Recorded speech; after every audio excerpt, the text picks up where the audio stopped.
अन्नपुर नाम के एक गांव में शादी चल रही होती है। वाह, मजा आ गया फूफा जी।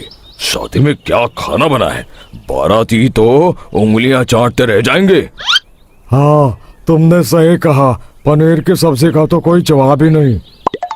दूसरी तरफ पंडित जी फेरों की तैयारी कर रहे होते हैं कि तभी वहाँ एक चुड़ैल आ जाती है।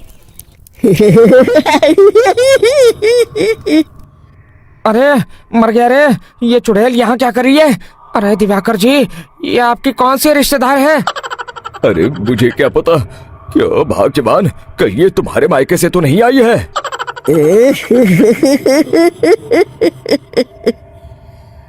तुम लोगों की इस गांव में बारात लाने की हिम्मत कैसे हुई? मेरे रहते इस गांव में किसी की शादी नहीं हो सकती।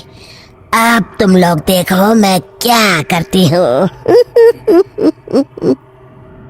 अरे मर गया रे, मैंने सुना है ये जबान की पक्की है।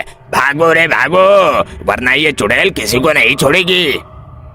हाँ, तुम सही कहते हो मोहन भाई, यहाँ से भाग लेने में ही हम सबकी भलाई है। देखते ही देखते शादी के मंडप में भगदड़ मच जाती है और चुड़ैल सब कुछ उजाड़ कर रख देती है। फिर एक दिन मोहन की शादी तय हो जाती है। अरे भाई, अगले हफ्ते मेरी शादी तय हो गई है, लेकिन इस चुड़ैल की दहशत के मारे तो मेरे हाथ पैर कांप रहे हैं। अरे मोहन, तुम्हारा दिमाग तो खराब नहीं हो गया? तुम अपने साथ साथ हम सब गांव वालों को भी बलि का बकरा बनाना चाहते हो? उस चुड़ैल के रहते तुमने अपनी शादी के बारे में सोच भी कैसे लिया? देखो गोपाल, डर तो मुझे भी लग रहा है, लेकिन उस चुड़ैल के डर से मैं जिंदगी भर कुंवारा तो नहीं रह सकता। तभी वहाँ मोहन के होने वाले ससुर आ जाते हैं। अरे ससुर जी आप? देखो, अब तक मैं तुम्हारा ससुर बना नहीं हूँ और शायद बनूंगा भी नहीं। ये आप क्या कह रहे हैं? मैंने तो शादी का कोड भी सिलवा लिया है। मैं अपनी बेटी की शादी किसी अच्छे गांव में कराना चाहता हूँ। तुम्हारा गांव तो भूतिया गांव है।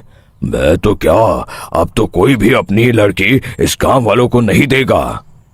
इस तरह चुड़ैल के डर से उस गांव में किसी की भी शादी नहीं हो पाती।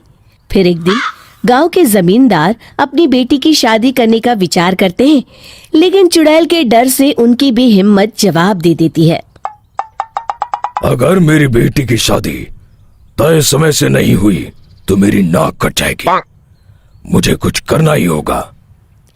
एक सलाहकार के कहने पर जमींदार काशी से एक बहुत ही नामी तांत्रिक को अपने घर बुलवाते हैं, जो भूत चुड़ैल को पकड़ने में माहिर माना जाता था।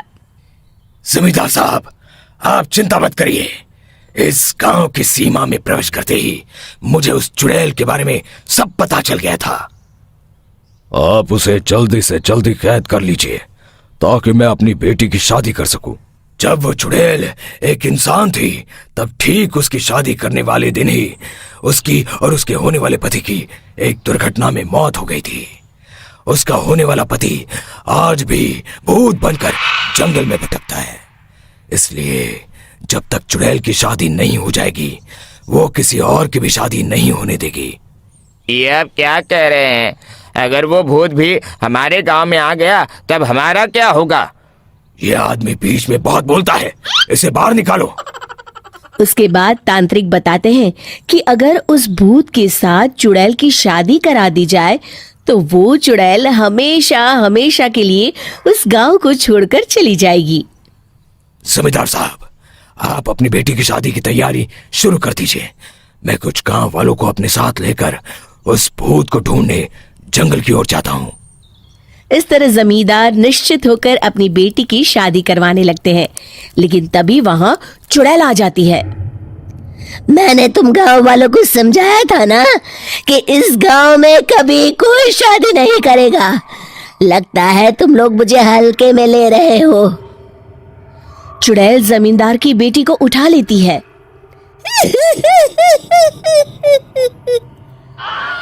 अब देखती हूँ बिना दुल्हन के तुम लोग शादी कैसे करोगे।